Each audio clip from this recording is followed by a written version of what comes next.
Brendon is a great leader and a role model for myself. He's the best numbers deep diver I've ever met in my entire life, so he can find the root cause of anything. Look at your average selling price this year versus last year. He'll make you feel like today's a new day, we gotta start off great, we have to get in there, we gotta make our sales, we gotta hit our goals. From assistant managers all the way to the part-time guy who loads TVs, he knows them individually. Well, we've learned from Brendon that through perseverance, through humor, through tenacity, there's nothing that you really can't overcome.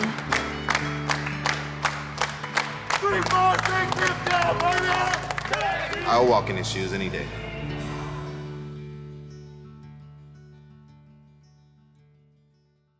His brother and my sister-in-law and their kids came down to the beach. We were having a great time, and I remember having Brendon say, I'm gonna go into the water. I'm swimming through the first wave, I go under before it curls over, and I'm gliding through. And when I come up on the other side, I realize that I'm not really coming up, like something's different. I feel like something's different because I haven't come out yet. For some reason, it was almost like, I don't know, a guardian angel or something on my shoulder saying, watch him. The wave just took me over on my back, landed on the back of my neck, and I was paralyzed instantly when I hit. I kept watching, and I didn't see him come up, and then it looked like he was kind of floating. After a while, things got really quiet and peaceful, and I realized that I'm gonna die now. I'm gonna take my breath in, and I'm just gonna swallow the water, and that's what it's gonna be. So right when everything was quiet and everything was peaceful and I was ready to go, all of a sudden I hear my wife scream. And the next thing I know, my brother's picking me up. So here we are, still in my bathing suit, now sitting in an ambulance, and my husband's being flown off to Norfolk, and like an hour before, we were just having a day on the beach. I get to the hospital, and I guess they do the MRIs and everything, and the first thing the doctor said was, Mr. Cunningham, I just want to let you know you'll never walk again. Yes, it This does. one's a kitty cat. No. What kind of pet shop you run in here? Brendon is, and always has been, ever since I met him, the most positive, the most outgoing, friendly, genuine person. Think they're gonna have you hold a giraffe? The kids, when they look at him, they don't see the chair. They see Daddy. Some of your stuff to eat, okay? We love to go in my class, Olivia.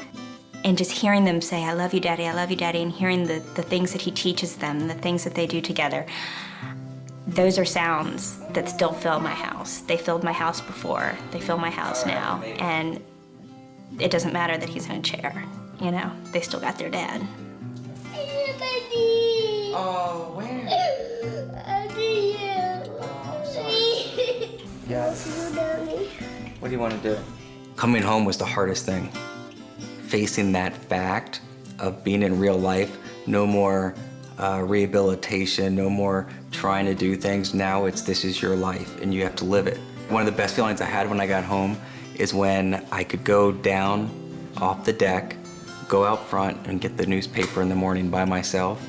That was the big win for me. It's the little things that make me so happy. Hold on to the mail. Why? So Daddy can move. Sat down with Olivia, my oldest, and had to tell her that Daddy wasn't going to be able to walk and that he was going to be in a wheelchair. And the first words out of her mouth, we were sitting on the steps, and the first words out of her mouth was, Mommy, how's Daddy gonna go to Best Buy?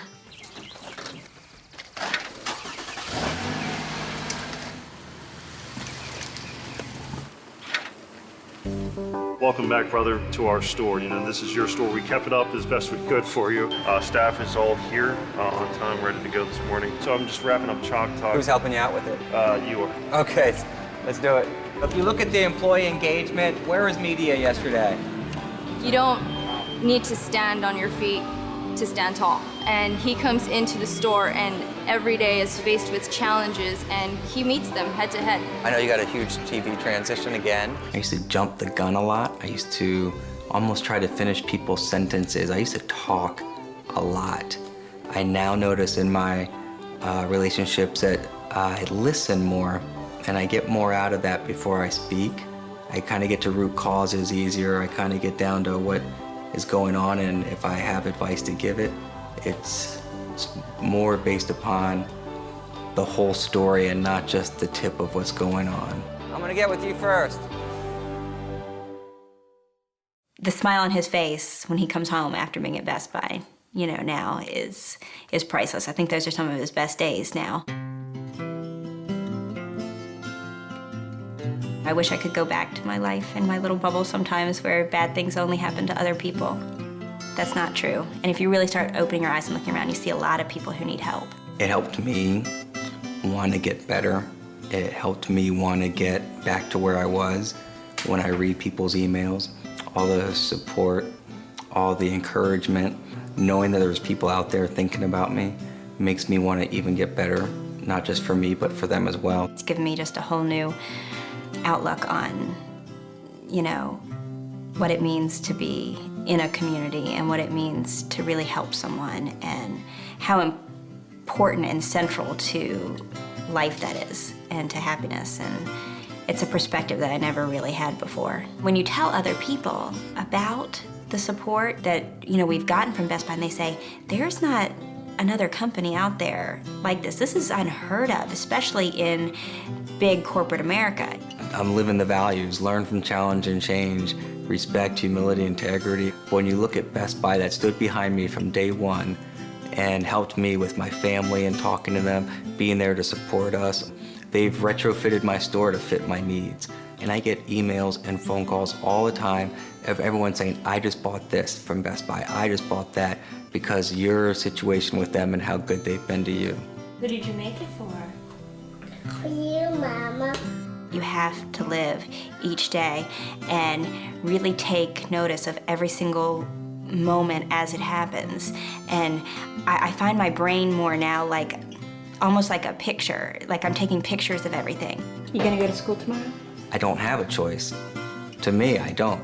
I have 2 kids, I have a wife, I have responsibilities. I can't be negative, I can't let this consume me so much that I'm just depressed all the time or that I'm not gonna function in life.